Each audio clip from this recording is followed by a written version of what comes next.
ফেলে দিল। প্রশ্নকারী আবার জিজ্ঞাসা করলো, যদি তার মারার মতো ক্ষমতা যদি না থাকে, যে আমার এমন শক্তি নেই, এমন পাওয়ার নেই, কিংবা আমার অনুমতি নেই, আমার স্বাধীনতা নেই, আমি তাকে মারতে পারবো না, তখন আমার কি করণীয়? ইমাম সাহেব বললেন, তাহলে তোমার মরে যাওয়া দরকার। কি দরকার? কি দরকার?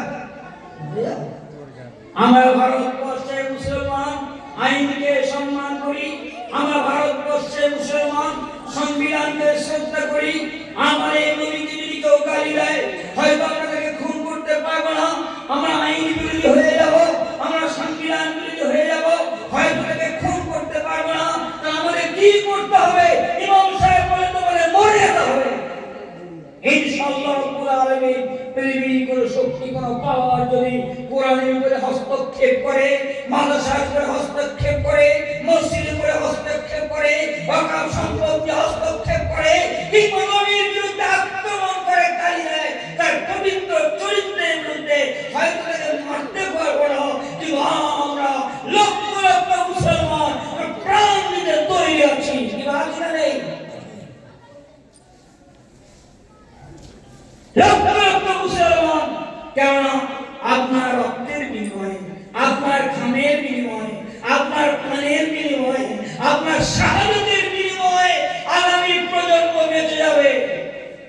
আমরা যদি মনে করি আমরা বেঁচে থাকবো, আমরা সুখে থাকবো, আনন্দের দিন কাটাবো, পিছনের দিকে তাকাবো না, নবীর কথা ভাববো না, কোরআনের কথা ভাববো না, মাদ্রাসার কথা ভাববো না, তাহলে আমরাও সুখে থাকতে পারবো না, আমরা বাঁচতে পারবো না, আমাদের প্রজন্ম বাঁচবে না। মরতে চাই। আমাদের নবী আমাদের তালিম দিয়েছে, তোমরা শহীদ হয়ে মরো। পৃথিবীর কোন জাতি এই দোয়া করে না, পৃথিবীর কোন জাতি তাদের এই তালিম নেই, পৃথিবীর কোন জাতি তারা প্রার্থনা করে না যে আমাদের শাহাদাতের মওত দাও। একটা জাতি, আমরা সেই জাতি, আল্লাহর কাছে দোয়া চাই, হে আল্লাহ আমাদের শাহাদাতের মওত দাও। আমরা সিগালের মতো 100 বছর বেঁচে থাকতে চাই না, আমরা সিগালের মতো 1000 বছর বাঁচতে চাই না, আমরা সিংহের মতো একদিন মাথা উঁচু করে বুকে কোরআন নিয়ে মেরুদণ্ড সোজা করে বাঁচতে চাই। ফিরু কাপুরুষের মতো বেঁচে লাভ নেই। আমরা মৃত্যুকে আলিঙ্গন করি, মৃত্যুকে প্যার করি, মৃত্যুকে চুম্বন করি, মৃত্যুর সাথে কোলাকুলি করি, মৃত্যুকে পায়ের বৃত্ত করে করি। আমাদের তামান্না হলো শাহাদাত। वो जालिम क्या समझते हैं जो अपने दिल में हंसते हैं, अभी करबला के आखिरी मैदान बाकी है, वो कब्र से डरते हैं, मेरे लिए कब्र खटिया में इंतजार है। আমরা সেই জাতি। করোনা ভাইরাস ছিল, সবাই ভয় পালাতে লাগলো, ইঁদুর গর্তে লুকুতে লাগলো, আমরা স্লোগান দিলাম করোনার দিন আমাদের ভয় নয়। করোনার রোগী একসঙ্গে একই দস্তরখানা একই প্লেটে খাওয়ার হোক, করোনা রোগীকে বুকে জড়িয়ে ধরে একটু আলিঙ্গন করবো, করোনায় মারা গেছে ওকে জড়িয়ে ধরে কবরে শুইয়ে দেবো।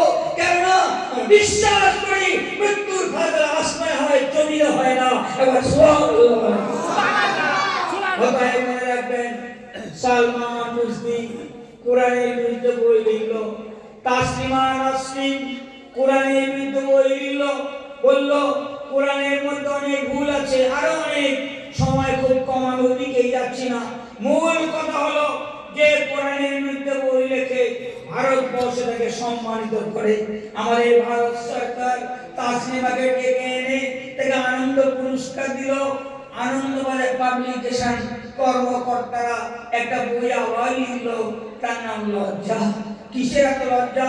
যারা হায়া নাই, লজ্জা নাই, শরম নাই, যে নারী পুরুষের অবাধ মেলামেশার ঘোষণা দেয়, যে উলঙ্গ হয়ে চলতে চায়, যে দাবি করে যে আমার বাবার সঙ্গে যৌন মিলন করতে, আমার ভাইয়ের সাথে যৌন মিলন করতে, আমার আত্মীয়ের সাথে যৌন মিলন করতে আমার খুব ভালো লাগে। আজকে যার লজ্জা নাই সে আবার এই বলছে লজ্জা নামের বইকে একটা বিতর্ক তৈরি করতে চায়। ভাইরা, এভাবে ঘরের ছেলেরা ভুল শিক্ষা নিয়ে কোরআনের বিরোধিতা করছে। আর তাম বিশ্বে পৃথিবীর সমস্ত শক্তিগুলো এক হয়েছে, সবাই মিলে জোর বেঁধেছে, ছলে বলে করে কৌশলে বিভিন্ন কায়দায় প্রক্রিয়ায় এই কোরআনের তালিমকে বন্ধ করে দিতে হবে, মাদ্রাসার শিক্ষাকে বন্ধ করে দিতে হবে। তাই ইসলাম